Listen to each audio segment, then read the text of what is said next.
২০০৭ সালে দলীয় বিবেচনায় নিয়োগ বাতিল হওয়া ৭৫৭ জন উপপরিদর্শক ও সার্জেন্ট প্রার্থীরা চাকুরিতে যোগদানের জন্য প্রধান উপদেষ্টার চূড়ান্ত অনুমোদন দাবি করেছেন।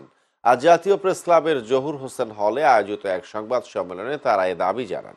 সংবাদ সম্মেলনে লিখিত বক্তব্য পাঠ করেন নিয়োগ বাতিল হয়ে যাওয়া ব্যক্তিদের একজন মোহাম্মদ জাহাঙ্গীর আলম।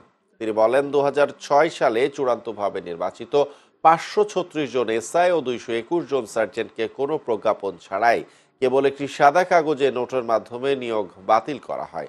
তৎকালীন আইজিপি নূর মোহাম্মদ ও ডিআইজি বেনজির আহমেদের স্বাক্ষরে দলীয় ট্র্যাগের অভিযোগ তুলে পুরো নিয়োগ প্রক্রিয়া বাতিল ঘোষণা করা হয়। সে সময় আইনের দ্বারস্থ হয়েও তারা সুবিচার পাননি, জানিয়ে অবিলম্বে চাকুরিতে যোগদানের অনুমতি প্রদানের আহ্বান জানান নিয়োগ বঞ্চিতরা।